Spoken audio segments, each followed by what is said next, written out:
And this evening we've gathered really to bridge the gap between current students and accomplished professionals who have, once walked in the same halls that you have, maybe sat in the same seats. I'm going to be the moderator for this event, and my aim is really to help unlock the wealth of knowledge and experience that our alumni have gathered since leaving. From this session, I hope to offer insights into various industries and pathways, in turn, empowering students with the knowledge on maximising, your university experience, how you can climb the career ladder and meet current employer expectations. Finally, my hope is to instill a sense of community with your alumni community, encouraging that ongoing relationship and fostering that connection. So reach out for support if you need. So throughout the event, we've got panel members including Sophie, Sophie, Kem and Dan, who will share their educational journeys, work experiences and milestones they've achieved since graduation. We've additionally got representatives from careers and employability, who will shed light on some of the support and services that are available. So as we embark later on this tonight, I encourage you to actively participate. You can use the chat function to submit any questions during the introductions or throughout, but there will be a dedicated space at the end to ask questions. And these questions are really key to unlocking valuable insight for you. Mark will be facilitating the Q&A portion. And if you have any questions, there are several ways you can ask questions to speakers. So first, you can pose questions into the chat, and during the Q&A, Mark will pick them out. Alternative, if you want to ask a question, you can raise your hand on Teams by selecting the raise hand feature, and it'll indicate that you have a question. If you do decide to raise your hand, there's no obligation to turn your camera on. As we know, different comfort levels for everyone, and your participation is valued. So please choose the mode that feels most comfortable for you. So yeah, once you raise your hand, we'll acknowledge you to ask your question, so you can unmute and ask the question. Anyway, without further ado, you don't want to listen to me anymore. Let's commence this event. I'll hand over to Neil, who's going to open up with a warm welcome. So over to Neil. Thank you, Akeem, and thank you all for joining this evening. My name is Neil Witham. I'm Associate Dean for Student Experience in the School of Health and Society at the University of Salford.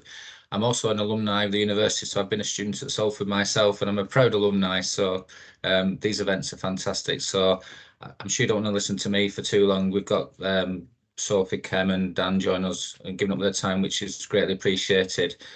Just to echo what Akeem has just said, it's your time, current students, so please do ask questions. There's no such thing as a daft question. Get the most out of this next hour or so. Don't leave without leaving with some information that you want to gain. But hopefully our speakers will give you some inspiration of their careers to date. But do participate. So thank you.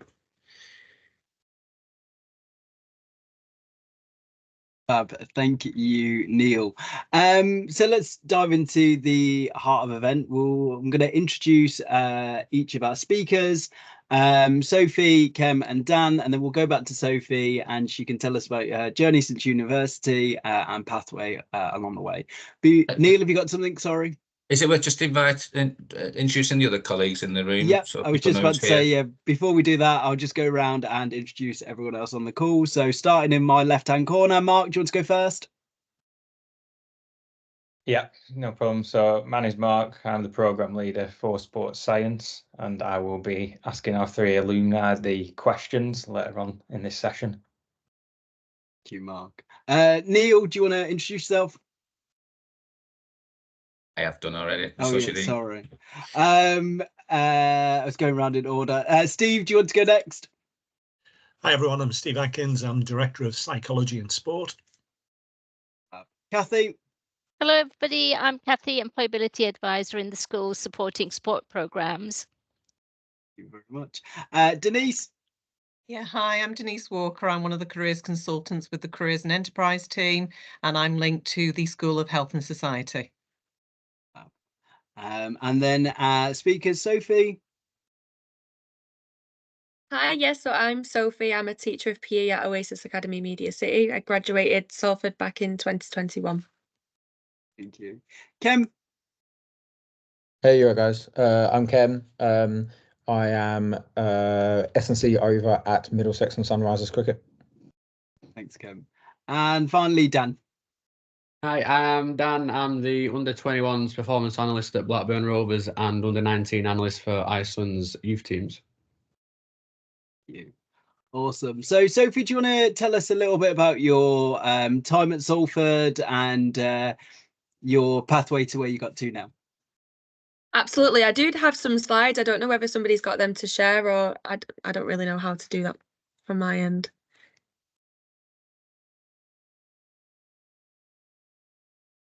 Sorry, Sophie, I thought you were going to put them up. It's all right. I'll try and retrieve them now. Yeah. If you, I don't mind doing it. I just don't know how to do it. Oh, is it on share? Yeah, literally, you're just sharing. Yeah. Oh, I think I found it. Bear with. Sorry. All right. I'm not very savvy with these things. That's working, Sophie. There we go. That's me. Right. Okay. So like I said, my name's Sophie and I'm a teacher of PE at Oasis Academy, Media City. What I've done with these slides is I've talked about just me generally and some of my early education experiences, just to kind of give a little bit of context about who I am and why I took the path that I did. So this is me. This is who I am. Can you see my notes there? Or can you just see the slides? Just the slides. We can't see your notes. Oh, it's crazy. Okay. So yeah, this is me. So I was born, raised Salford girl through and through. I've been a dancer for 25 years and I've competed nationally all over the country in some really iconic venues such as the Blackpool Tower Ballroom. But I've always been really competitive, really strong-willed and independent, to the extent that my parents actually stopped taking me to competitions when I was about 9-10 years old. They just left me to it. Off you go, sort yourself out. I was really big on sports growing up, and I played in lots of different teams, both in and out of school: football, netball, rounders, etc., athletics, anything competitive. I kind of signed myself up to that straight away.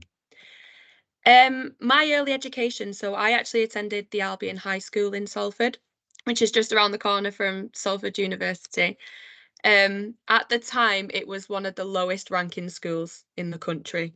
Extremely deprived, had yet to achieve an Ofsted good. In fact, it only got its first Ofsted good this year. So it was a challenging school. I was in top set at school, but of course, given the context of the school and despite being quite smart myself, I had to work extra hard just to kind of learn through all of the challenges that come with attending a school like that.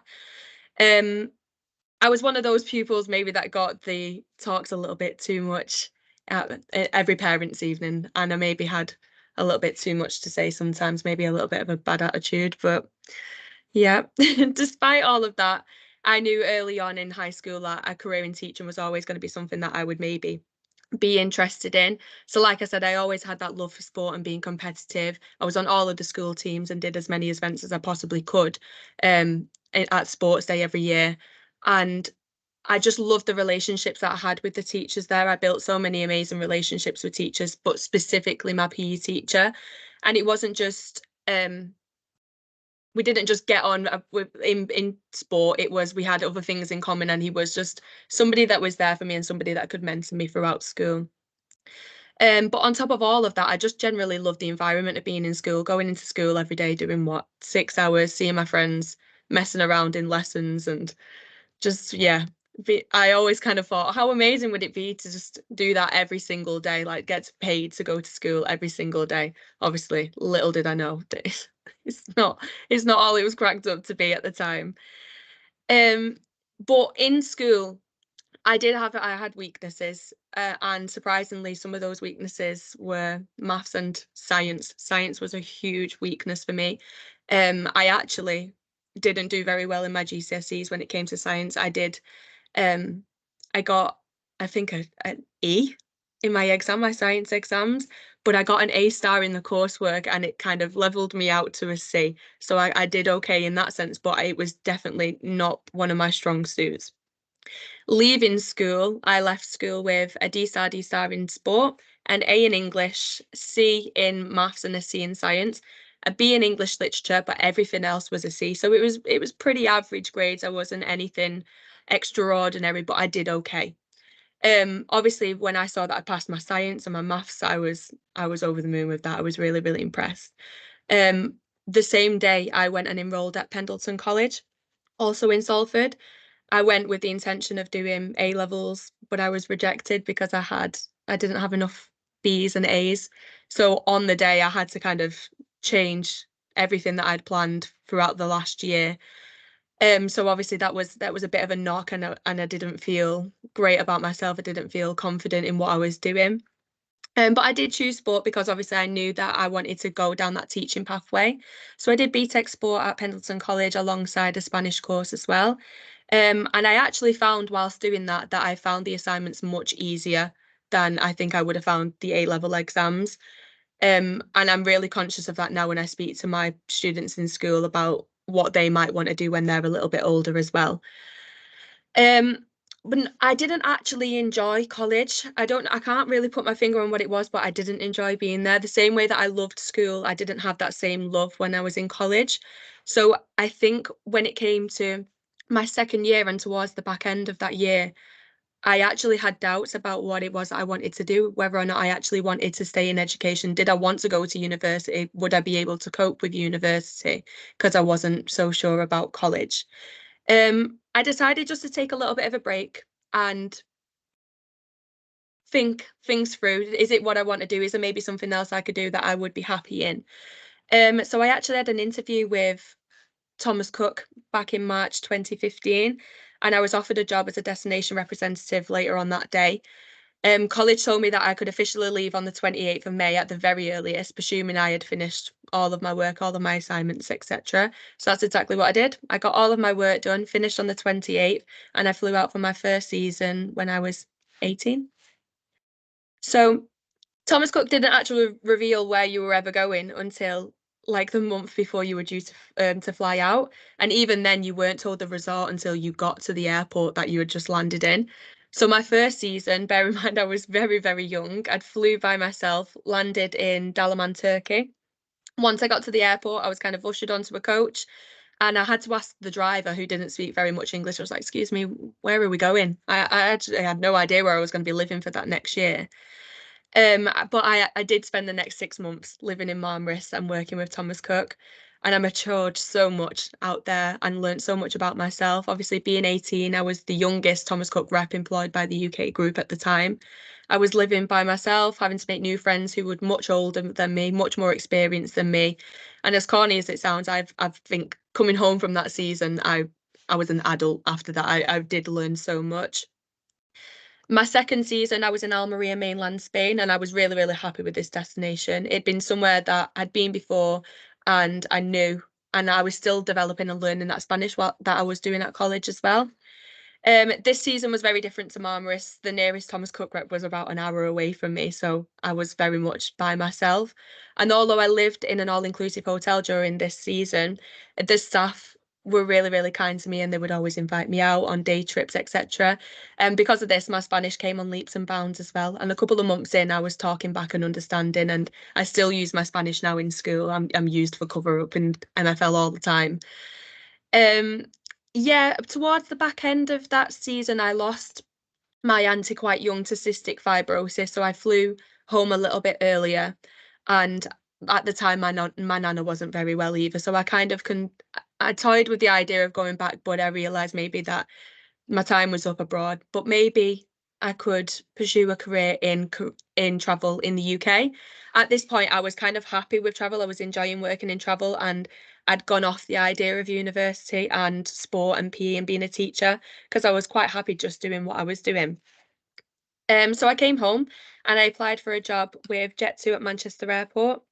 I dealt with flight cancellations and rescheduling these, and I did this for 6 months and realised that it absolutely wasn't for me. Working abroad was one thing, working in the UK in travel was probably a little bit more depressing. But I'm glad I took that time to travel and really know that I was certain in what it was that I wanted to do, because I think if I would have gone straight to uni after college, then I probably wouldn't have done as well as I did now. So one day on my break I decided to apply for university. So I applied through clearing. It was August. It was very, very late. And it was I was having a bad day. Do you know what? I'm sick of this. I'm going to go ring Salford Unit. I'm going to reply. I just want to go and do it. So yeah, I applied through clearing. I originally applied for sports psychology, and that was what I thought I was going to do. I got accepted onto the course, and then I got a call maybe a week before I was due to start to say that that course wasn't running anymore. I don't think they had enough people on the course. They said to me, "Oh, because we've offered you a place, we would offer you a place on a different course," and they suggested sports science. Of course, bearing in mind, science was never something I was good at in school. I was terrible. So being the impulsive person that I was like, yeah, okay, let's do it. We'll give it a go. But my first year was almost a write-off. I was so negative about my abilities, and I really didn't think that I was going to be able to make it through. Specifically when it came to things like anatomy and biomechanics, they were beyond me. It used to upset me being sat in my lectures listening to people answering questions straight away, and I was completely clueless, and I had to work really, really hard. Specifically my second year, when COVID came and remote learning came into play, it was a lot by myself, and it was a lot of, oh, sorry, my lights have gone off. It was a lot of hard work, but yeah, I chose the human performance pathway, and I felt much more comfortable when I did that, doing psychology and nutrition. They were much more me, and I felt like I could progress further within that pathway. Kelly was my supervisor, and she was a great help. She was really, really supportive, and she was always on hand if I needed it. It didn't matter what time of day. If I was emailing her, she'd email me back. During my third year, as opposed to sticking with the 40 hours of placement, I think it might be more than that now, but I think because it was COVID, it was 40 hours. I did more than that. I think because I knew that I was at uni to go into teaching, and knowing how congested that pathway is, I did my placement every single week for the entire year whilst I was in my third year. So I was going to All Hallows High School. I was there every Wednesday, and I did that for the entire year. Obviously, there was a few breaks when COVID kind of spiked, but I was there most of the time. I'm glad I did that, and I would urge anybody that was thinking of doing a teaching pathway definitely to do that, because I think it makes you stand out when it comes to your applications. I'll speak a little bit more about my PGC a little bit later on, but that's definitely something I would suggest. COVID, of course, continued into year 3, and by the end of my course, I'd only actually done half of my time as a Salford student physically on campus. The rest of it was all online. But I continued to work hard, and I graduated with 69.6%. It was really annoying that they wouldn't round that up the 0.4%, but I was quite pleased with my 2-1. I was happy with it. I took it. Due to COVID, though, I had no graduation, but they did arrange for us to have our photos taken in the cap and gown, and that's the picture just there. So following Salford Uni, I applied for my PGC early in the December, so I was still at Salford Uni, obviously, when I applied for this. Obviously, I knew how competitive this whole pathway was, so I was really, really nervous about it. I think I'd missed the skip interviews because they were even earlier. It all happened very, very quickly. I applied for Manchester Metropolitan, I applied for Chester, and I applied for Leeds Beckett as well. The application was made up of a video of myself demonstrating different sports and techniques, and also a personal statement as well, but it was really in depth. I was rejected from Chester. I was offered an interview with Man Met, and Leeds timed me out on UCAS. So the pressure was on here because I only had the one shot, it felt. Obviously, it didn't help. The first thing that my programme leader said at the start of my interview is thousands of people apply, hundreds are offered an interview, and only 12 people will be offered a place through Manchester Metropolitan as a PGCE. Although there are spaces on a school direct approach, which I didn't know much about at the time. But yeah, it was really intimidating. It was a really scary process. Thankfully, my interview did go well, and I do think that my placement whilst I was at Salford Uni, I do think that played a big part in it, because there was lots of questions about behaviour management. What would you do in this situation? What would you do in that situation? And I think having that experience and that knowledge definitely helped me in that interview process. because he did actually say towards the end of the interview that it is harder to come into a PGC from a sports science background, as those that come from the physical education background generally have better foundations to build on. But as long as I was willing to work hard, then he was happy to offer me a place, which was great news. So I started my PGCE in the September, oblivious to how hard and intense this course goes from the get-go.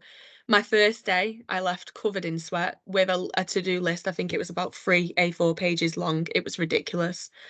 And after 5 weeks of intense learning at uni, we were then sent off on our first placements. Mine, ironically, my first placement was at the Albion, which is where I went to school. So as expected, teaching and learning here, I strengthened my behaviour management and my ability to build the relationships with the pupils. I could relate to them. I knew them. I was them. And I think that definitely played a huge part in my training.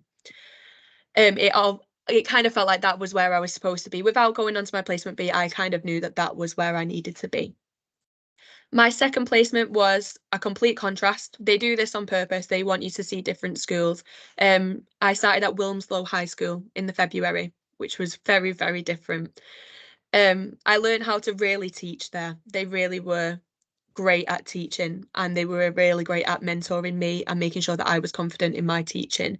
But I did know almost instantly that that was not a school that I was made to teach in. It wasn't going to be for me. I taught sports that I'd never taught before, so I'm very, very grateful for them, such as tennis, orienteering. But weirdly, I kind of missed the behaviour challenges that came from a Salford school.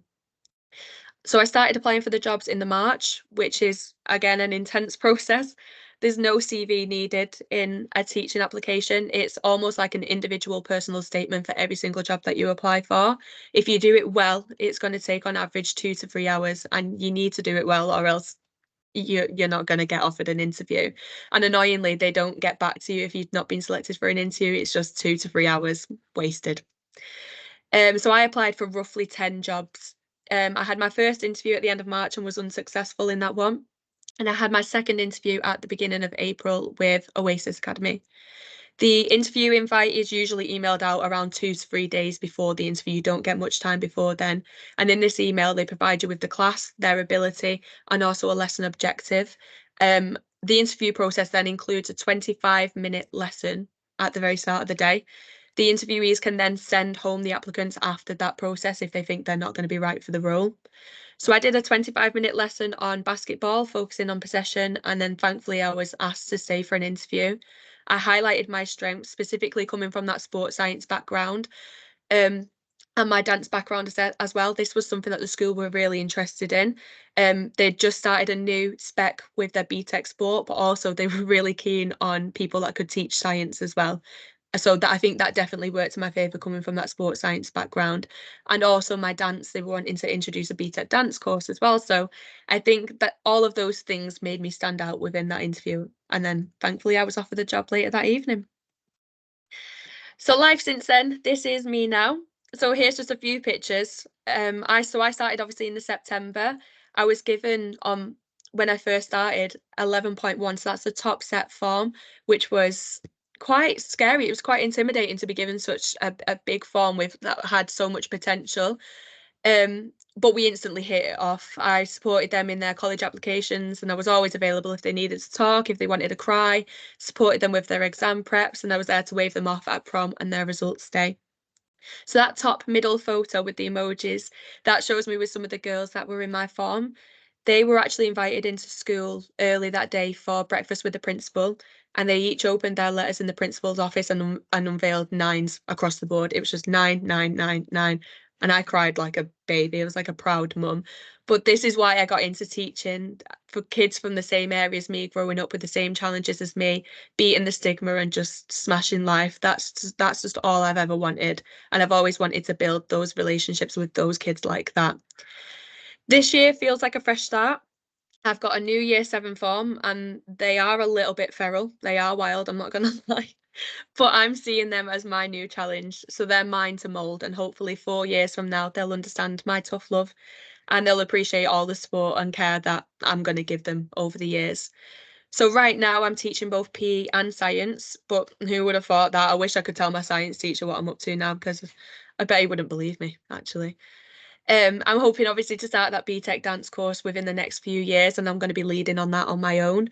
But there's so many opportunities and so much to look forward to, and I really do feel like I've finally got everything that I worked for, and I'm exactly where I'm supposed to be. Just really happy and excited to see what the future's going to hold.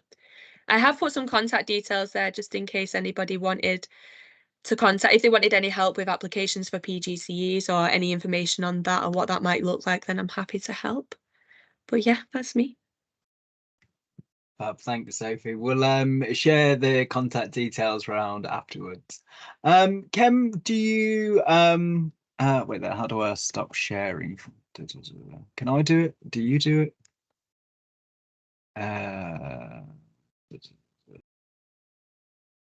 If Sophie could stop sharing, that would help. There you go. There we go. Kem, do you want to go next? Tell us a little bit about your pathway. Yeah, why did you choose Salford? Was it any different from when you were at Brighton? Yeah, tell us about your journey and how you got to where you are now. Yeah, of course. So I always wanted to be part of sport in some kind of fashion. I knew it always, you know, I loved it. I think, you know, like most people on this call, you know, I played sports when I was younger, and I was delusional enough to think I was going to be a professional at it.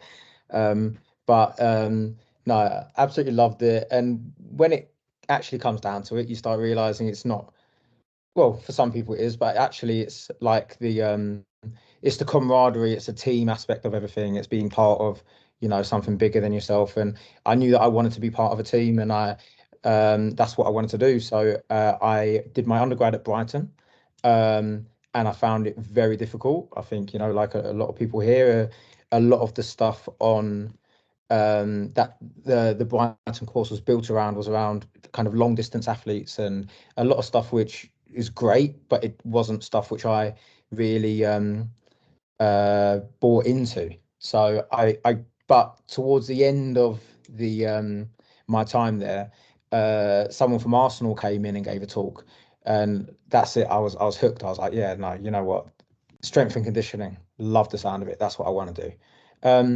And so when I did a placement in my final year with the badminton team there, and it was great. I was very, very, very lucky that in 2012, the Turkish basketball team, who were coming to London for the Olympics, decided that they wanted someone that could speak English, Turkish, and was willing to work for free. So I was like, yeah, all right then, I'll do that for a couple of months. Yeah, great opportunity. But I think, like most people in this call, opportunities like that are going to come up. You've just got to be proactive enough to hop on it, you know. So after I graduated, I decided I wanted to take a year out, wanted to decide how to approach this. And what I was doing was I was going online, looking at all the job descriptions, looking at what people wanted, and realizing, okay, I need to get more experience in that, or I need to get that qualification, or I need to get this, that, whatever. So I started a placement with a LTA kind of satellite club called Womex Tennis Academy, which was great. The pay was awful. It was like 50 quid a week or something like that. But you know, that's where you got to start off with, unfortunately, in stuff like strength and conditioning. You get your foot in the door and you build it up. But yeah, it built up, and I quickly realized that most of the job descriptions were saying you've got to have a master's. So I was like, all right, I'm going to get on a master's as soon as possible. And there were only two courses in the country which I liked the look of. One was St. Mary's, and the other was Salford. And honestly, when I looked into it all, and I was just like, yeah, it's got to be Salford, got to go for Salford. And I moved up, and it was the full-time course. So it was only Wednesdays, and it was a hell of a slog of a day. It's like 9 a.m. to 5 p.m. But it was actually a great day as well. Like, I just think all the lecturers at my time, the main three lecturers were Jonesy, Comfort, and Harrington. So that was great. Lots of exposure to those guys. And then two of the other guys who helped out quite a lot were the PhD guy, Chris Thomas, who's over in Aspetar or something now, and Tom Dos Santos, who I think is, I've heard he's called Carlos Tevez around that places now. He's moved over to Manchester Met, but they were great guys. And what was great is being around that place full time when it was only 1 day a week. You got to pick everyone's brains quite a lot. And I don't know if they still do it now, but there was a Monday, Tuesday and Friday morning gym club. And I was like, yeah, all right, I've got to get in there. So I was in the gym with Comfort and a lot of them guys every morning. And it's just a great opportunity to pick people's minds. You've got to go out there and yeah, you've just got to be proactive enough to get on these things, because that's the only way that you're actually going to start learning and building and making connections and stuff. But I won't forget one of my first kind of weeks there. I asked Paul, so if I want to be an S&C coach, what have I got to do? And he said, go out there and don't care what it is, but just get as much experience as you can. And that's what I did, especially during that year there. I got a bit of experience at Bradford Bulls Rugby League. I got a bit of experience with Team Northwest Netball, because they were training out of Salford Junior there as well. And Tom and Chris asked me if I wanted to come and, sit in on a few of the undergrad lectures that they were delivering as well. So I did that for a few months too, just sat in on it. Because I think just exposing yourself to lots of different environments is essential, especially if you want to work in sport. Because at the end of the day, I could turn around and say, yeah, I want to be the head of S&C at Manchester United. But the reality of it is that's probably not going to happen. But you go out there and you figure out different paths and something will fall in your lap and you run away with it. And yeah, it could take you somewhere where you never thought you would go. So expose yourself to as much as you possibly can. And then, yeah, since I graduated from there, things have just really snowballed. A job came up at Charlton Athletic, and I knew a couple of the guys there because they were on my undergrad course, but I didn't know them too well, but I knew them well enough to drop them a message, and got a job. So again, if you're on an undergrad course or a master's course, don't burn bridges, because it can definitely come back to help you.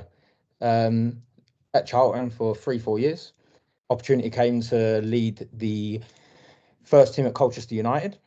Took that, did that again for 3-4 years, tough 3-4 years through all the COVID drama.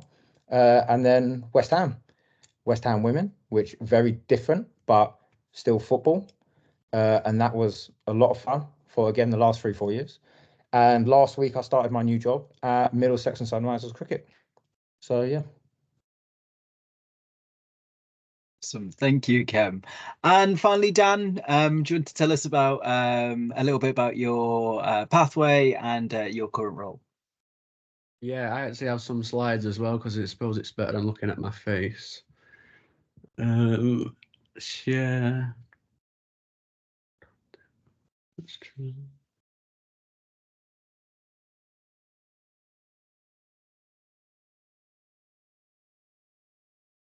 Might need to allow. I'm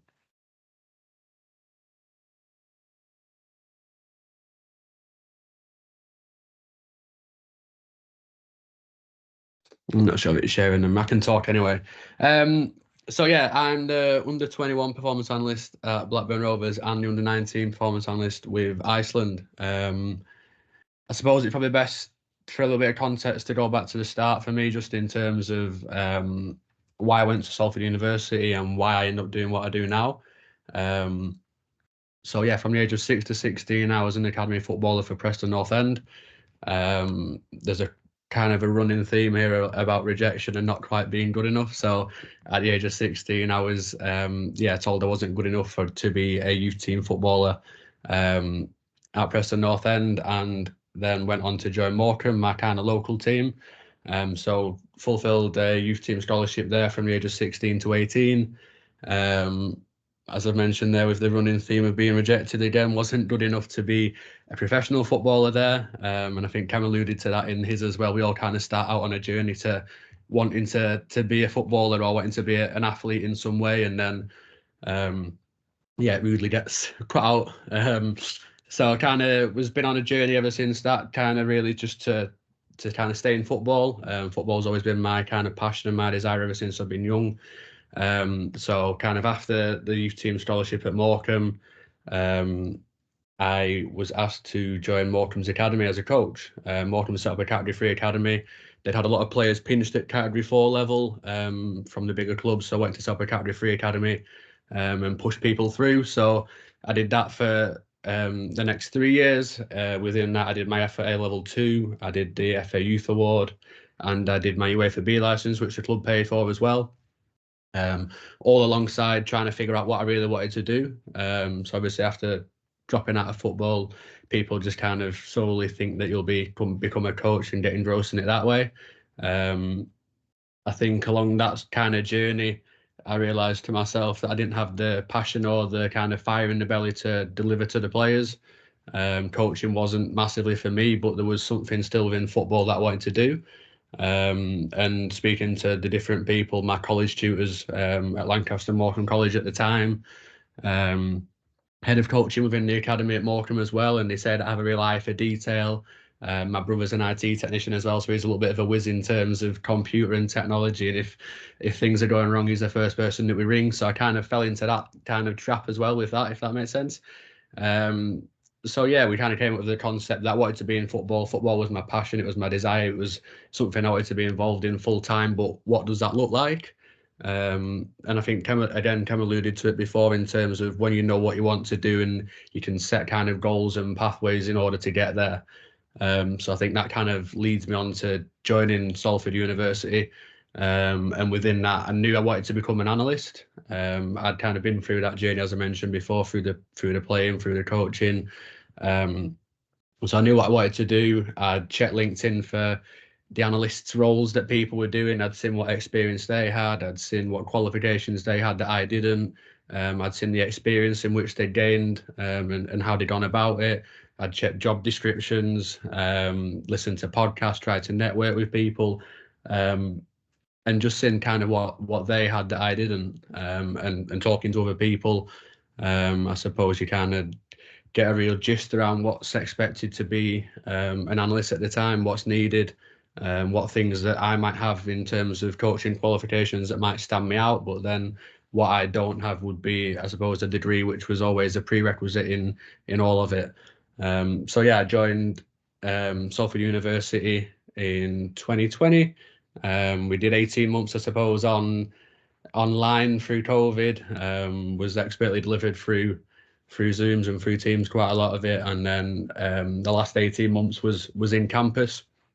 So after that, well, actually, I'll talk to you about my career kind of timeline. So at the start of university, as I mentioned kind of before, with all the trying to find job descriptions and networking with people on LinkedIn and trying to push for gaining experience on top of just having the qualification and the degree itself. I joined England Amputees as their kind of analyst. I did 3 years with the amputees. So for the first 18 months, just starting out university, I kind of pushed for the interview. So not necessarily qualified in any way. Never really done anything in terms of analysis, but in my eyes had a lot of transferable skills in terms of the coaching, in terms of playing, in terms of being able to see football pictures and football tactics. And yeah, used my brother in terms of trying to help me, use YouTube in terms of trying to help me kind of record footage, kind of stop and pause footage and put images over the footage, a little bit like you see on Monday Night Football for Gary Neville and Jamie Carragher. And ended up doing 18 months as an analyst there, and then I did 18 months as their lead analyst once I kind of got a little bit used to it towards the end. In that time, we travelled to Poland for European Championships, we travelled to Turkey for World Cups, and we actually won the Nations League, which is the first major international tournament that England have won in over 25 years. So yeah, giving people opportunities have been through traumatic experiences, giving myself an opportunity first and foremost, I suppose, to really learn and develop in challenging situations. They're an organised charity that have to support themselves, and we linked in with Huddle, we linked in with Angles, we linked in with VO just to try and really fund and give the players the best kind of analytic, I suppose, support that we could do. In my second year at university, I'm not sure if Mark and Steve will remember this, but Oldham Athletic were looking for an intern. They solely requested for a third year intern, and I was in my second year. I remember emailing, asking the two guys if it was possible, if I should apply, what do they think, what are their thoughts. They both came back and gave me the answer that I was probably going to do anyway. You know, they can only say no, I suppose. So I emailed, I asked. They kind of said no in a roundabout way. I carried on pushing. I was quite persistent in terms of, I think I can do it. I'm not really bothered if someone's a third year. I think I can do better work than them. I want to show you what I can do, etc., etc. And I think to try and fob me off, he sent me a task. So I sent the task back to him once I'd done it, to the best of my ability, of course. And he offered me to join them for the season. So within that season, there was many highs, many lows. There's probably 4 or 5 managers within that time. Oldham actually got relegated from the Football League within that time. I'm not going to take too much credit for that, but in terms of learning experiences of different managers, of different styles, of different people wanting different things. Some managers wanted lots of information. Some managers wanted the analysts to deliver the information to the players. Some didn't. Some wanted no information delivering to the players. So I think in terms of that, people will probably look at my CV and see different roles like I do now at Blackburn with Iceland, casual roles with Man United. But I think actually for me, that was the biggest learning experience in terms of there was one other full-time analyst at the club at the time who had to lead on pre-match analysis, post-match analysis, live analysis, individual analysis, training analysis. So I kind of set my hand to all of them to help him out, and feel like I got a really good kind of grounding, I suppose, in analysis and what the real world kind of looks like. And also kind of within that and networking, there's a few people that I spoke to that always said to have a English Football League team on the CV, just in terms of being able to work the relentless schedules that they are in League Two. They play Saturday, Tuesday, the turnaround times are quick. You have to meet deadlines whilst obviously still at university. Lots of remote things going on after university, lots of travelling, I suppose, from where I live to Oldham. So yeah, really good experience for me, and one that still lives long in the memory.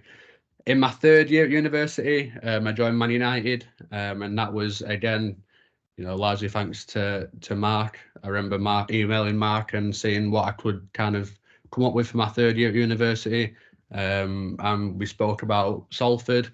I rudely replied saying that I feel like I've kind of done that level with Oldham to a certain point, and if I was going to give my time up to do something else afterwards, that I would want it to be either a Category 2 level, a Category 1 level. I thought that my work was up to that sort of standard, and Mark replied, and we had conversations back and forth, and I sent my CV back to Mark, and luckily it landed on the desk at Man United. And at Man United, it's funny how the world goes round, but there was a academy analyst at Man United that was my voluntary analyst when I was at Morecambe. So he was kind of doing the same sort of thing that I was doing then when I was playing, and now he's obviously made his way up through and works at Man United. So my CV landed on the desk at Man United. He got in touch quite quickly.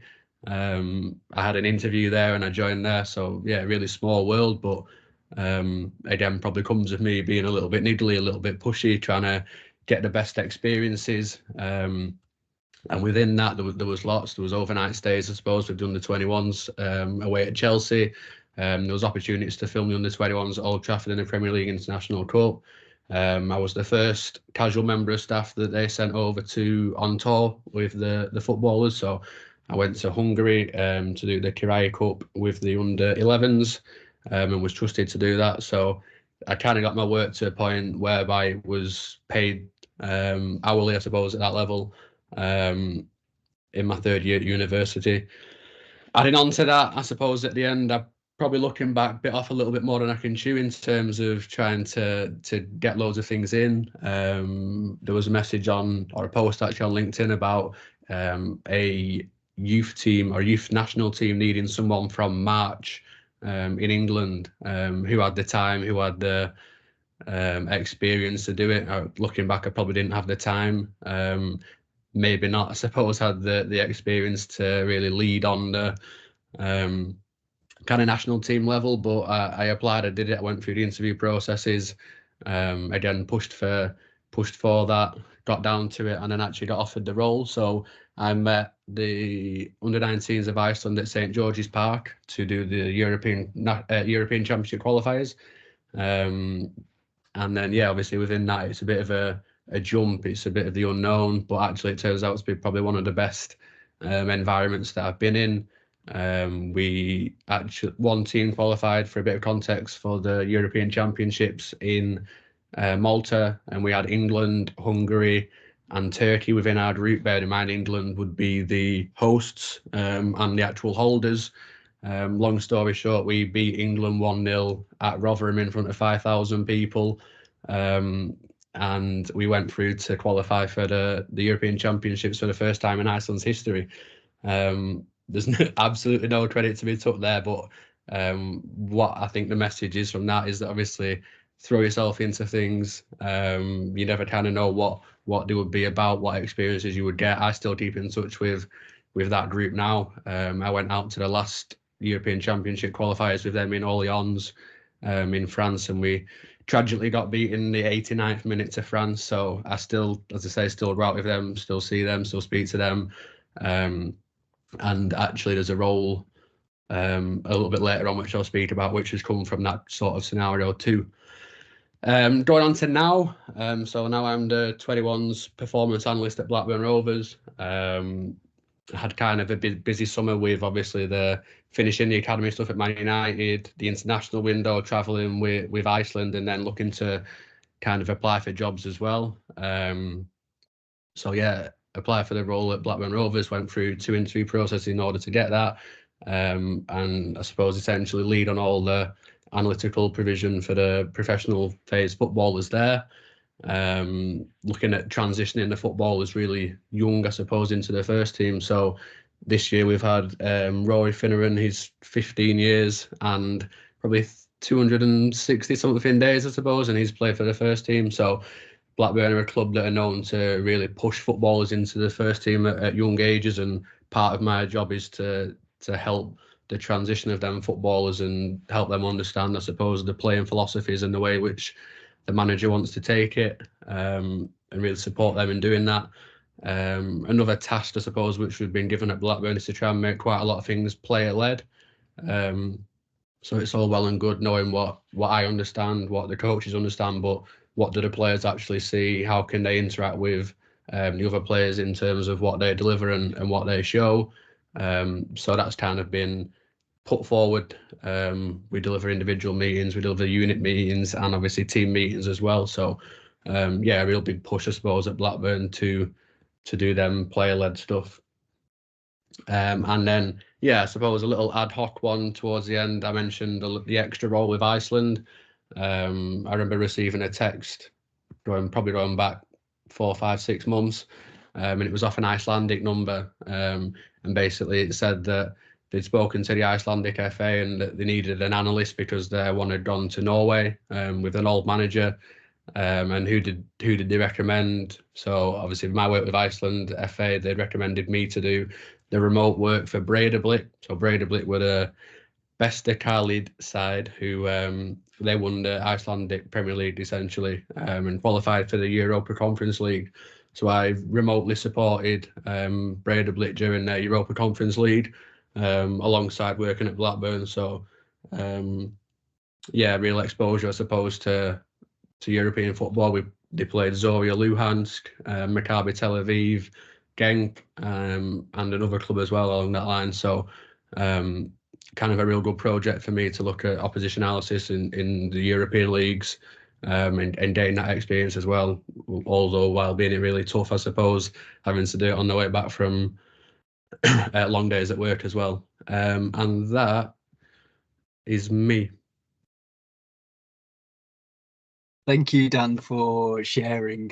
So we've witnessed really incredible, diverse journeys from Sophie, Kem and Dan. And before we delve into asking questions, we've got a opportunity for Kathy and Denise to share the support and resources available to students in terms of careers and employability. So I'll hand over to Denise, share the careers, opportunities and support that is available to you. Right, I'll just do a quick slide really, because I appreciate the time, you know, and everything. So give me a second.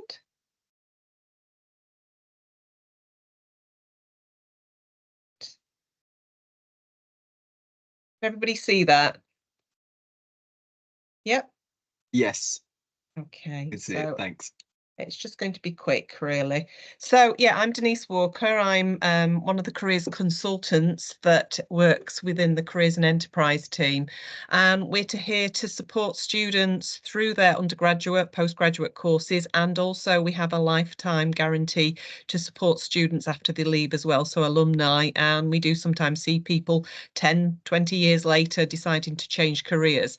And I think it's been interesting, people talking about how they've gone from one thing to another and sort of had different experiences, and careers are often not linear nowadays. There's a lot of experiences and different things that you're doing, and we're here to support you with that. The sort of things that we can help you with, and hopefully it will work. Hang on, it's not moving. Oh, yeah. Okay, good. So we can support you with a wide range of things, really, sort of while you're here and also after when you graduate. So we can discuss what you want to do, your career ideas, you know, sort of if you're not quite sure what you want to do next, explore different routes. Do you want to have a job afterwards? Do you want to do further study, postgraduate study? Do you perhaps want to be a lecturer? You know, so then you'd be looking at perhaps doing a PhD after the further study, or are you also looking at other areas as well? So we can discuss that through interviews